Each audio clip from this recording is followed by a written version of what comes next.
All right, so hey, how y'all doing? Welcome to Three Count Commentary. It's just your host Mongo Slade. So Bianca Belair made her decision, and it is Sasha Banks. Of course, it was anticlimactic the decision to be made because it was obvious there was really no other choice. So I guess I should talk about the segment because it involved Reginald for some reason. Adam Pearce and Sonya Deville was out there, and Bianca Belair is basically being generic babyface, talking about this decision that's going to change her life and all this type of stuff. And then Reginald comes out there, basically says that she's going to regret the decision if she challenges Sasha Banks. She's going to regret that decision because she's going to lose. That's what he's been saying for like the past month now. Now, a lot of people have been saying to themselves, well, what is Reginald doing here? Like, why is he here? What is going on here? He's supposed to be with Carmella. Now he's not.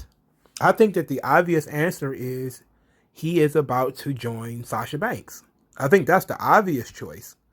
Um, and I think that, I'm just trying to see how we're going to get there, right? Obviously, Sasha Banks is probably about to turn heel. Bianca Belair is a huge baby face.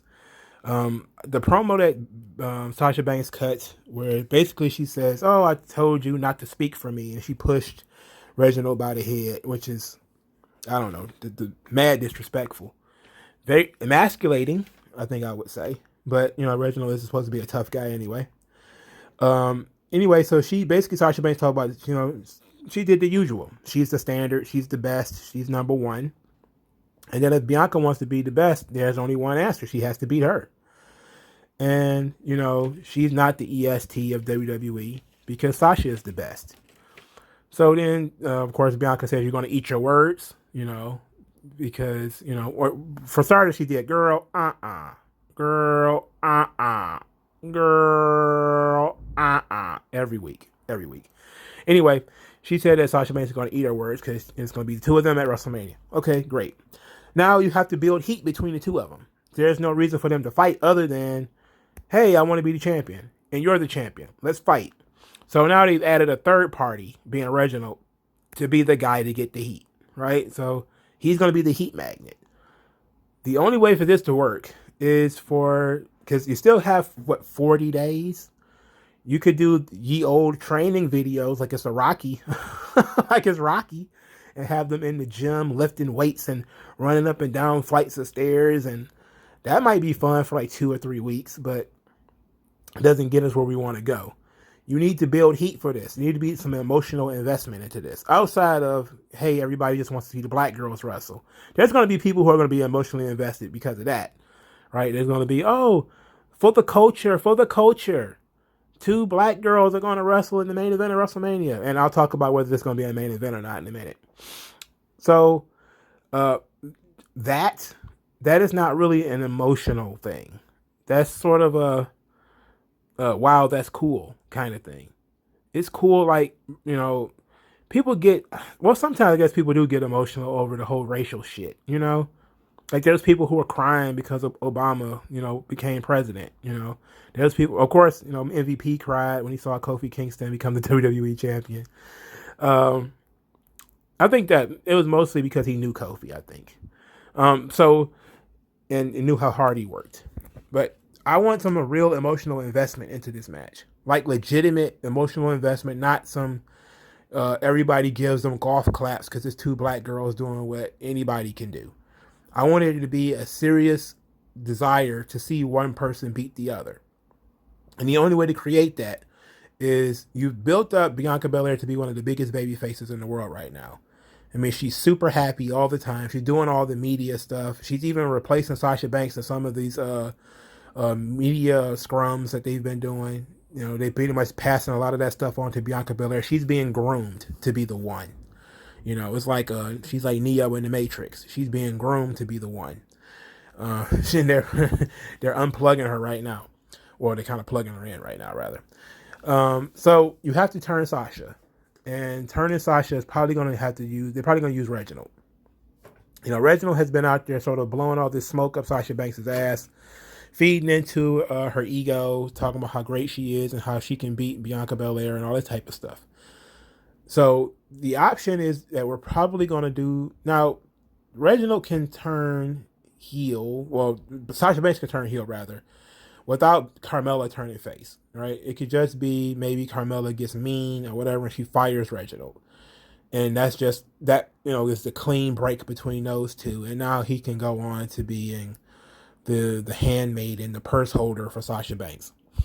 And I think that Sasha Banks, as a character, since she's the boss, she does need somebody to be the boss over, Like, she does need to have an underling of some kind, And I think that she's in a position right now where she can get away with that, where she can get away with having a manservant.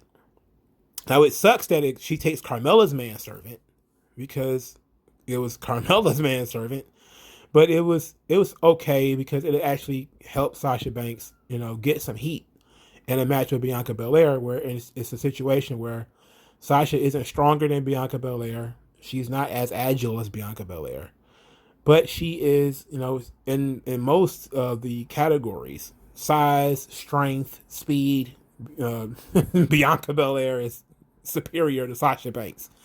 So the thing that you can really question is strategy. Is she really smarter than Sasha Banks? And then maybe if you have Sasha Banks had made some type of deal with Reginald, and they're gonna scheme and cut some corners, and that's the only reason why you would have Reginald still in this situation, is if he had made some secret deal with Sasha Banks already. I think that would be the only way that this thing would make some sense. And then also there was no Carmella this week. So that was weird. All right, so let's talk about this concept of whether this main event's one of these shows. So since WrestleMania was announced, there's been a lot of talk about, what's going to main event night 1 and night 2. Now, I think we can all pretty much guarantee that Roman and Edge is going to main event one of those shows. Assuming it is Roman and Edge straight up, no chaser, and I don't see any reason why it shouldn't be. I expect all the title matches to be straight up one-on-one. I'm one of those people that if you add a third party, it's because you had no idea what you was going to do anyway, right? So I fully believe it's going to be Roman and Edge one-on-one. I expect the WWE Championship match to also be one-on-one. But it's possible it could be a triple threat match or a fatal 4-way even. Because you do have Drew, you have Lashley, you have Sheamus, and you have The Miz. Right? Of course, I would say get The Miz out of the way, get Sheamus out of the way, you just do Drew and Lashley. Whatever. But Sasha Banks is a star on the position where she can pull off main eventing one of these shows. Do I think people would pay money to see Sasha Banks close a WrestleMania? I think there is enough people who would do that. Yes, I do believe people will do it. Now, I do believe that it's not really her, though. It's the brand of WrestleMania, obviously. But you could put Sasha Banks on last, and people will not complain. People will not feel gypped. They will not get up and walk away. She's a big enough star that if you say Sasha Banks is going on last, nobody will complain. Nobody will say anything awkward. Nobody will say anything weird.